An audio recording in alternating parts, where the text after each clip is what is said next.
আপোনালোকে জানে যে আমি 9,55,000 যি আধাৰ বন্ধ হৈ আছিল সেই আধাৰখিনি আমি মুকলি কৰি দিয়াৰ বাবে কেন্দ্ৰীয় চৰকাৰে নিৰ্দেশ দিছে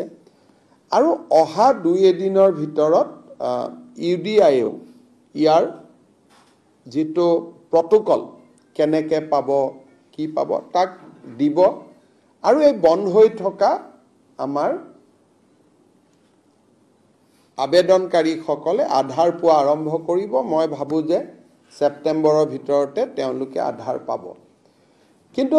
আধাৰক লৈ নতুন এটা সমস্যা হৈছে যে অসমৰ বহু কেইখন জিলাত ধুবুৰী গোৱালপাৰা আদি জনসংখ্যাতকৈ বেছি আধাৰ কাৰ্ড ইস্যু হৈছে প্ৰক্ৰিয়া আৰম্ভ কৰিছিলো এইবাৰ চেপ্টাৰ 12 এদি সেই প্ৰক্ৰিয়াটো আমি অলপ আগুৱাই লৈ গৈ আছো ৰখি যোৱাটো কথাই নাই আমি অলপ গুটেই প্ৰক্ৰিয়াটো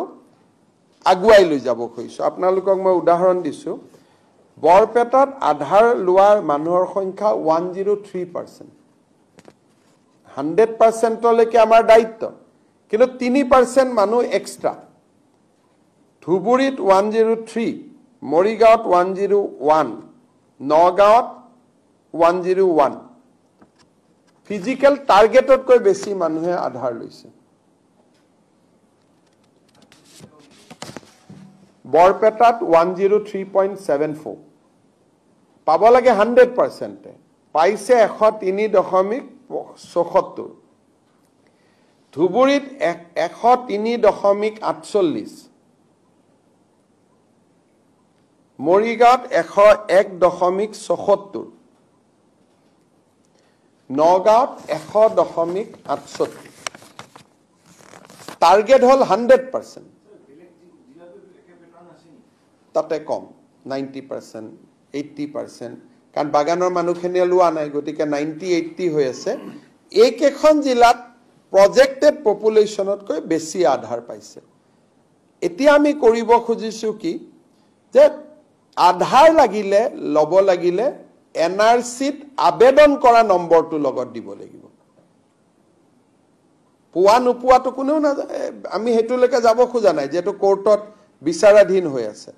কিন্তু এটলিষ্ট মই যে আবেদন কৰিছিলো সেই প্ৰমাণটো দিব লাগিব আৰু সৰু লৰা হলে যদি তেওঁলোকৰ লৰা ছোৱালী হয় হেতু আৰু আমি ইনসিস্ট নকৰো ই অন্তত নতুনকৈ কোনো লোক অসমত আহি স্বদেশী হোৱা ৰাস্তাটো বন্ধ কৰি দিব কাৰণ আজিকালি আধাৰখন পালে কয় আৰু ভাৰত চৰকাৰক এই বিষয় আমি জনোৱাত ভাৰত চৰকাৰে অসমক বা আন ৰাজ্যকো এতিয়া অধিকাৰ প্ৰয়োগ কৰিছে যে আধাৰ যদিও সেন্ট্ৰেল গভৰ্নমেন্টে দিয়ে ডিসিৰ এনওসি পোৱাৰ পিছতহে তেওঁলোকে আধাৰ দিব এতিয়াৰ পৰা যেটো আমাৰ সকলো মানুহৰ আধাৰ হৈ গল নতুন মানুহখিনিৰ ক্ষেত্ৰত এতিয়া আমি আধাৰৰ প্ৰক্ৰিয়াটো অলপ টাফ আৰু আমি টান কৰিম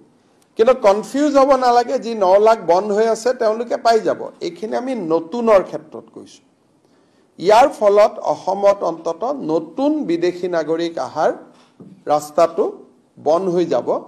যোৱা এমাহত বৰ্ডাৰত কেবাজনো বিদেশী নাগৰিক আমি ধৰা কাৰণে আমি অলপ সাৱধান আৰু সচেতন হ'ব বিচাৰিছো গতিকে এইখিনি মোৰ ফালৰ পৰা ক'বলগীয়া আছিল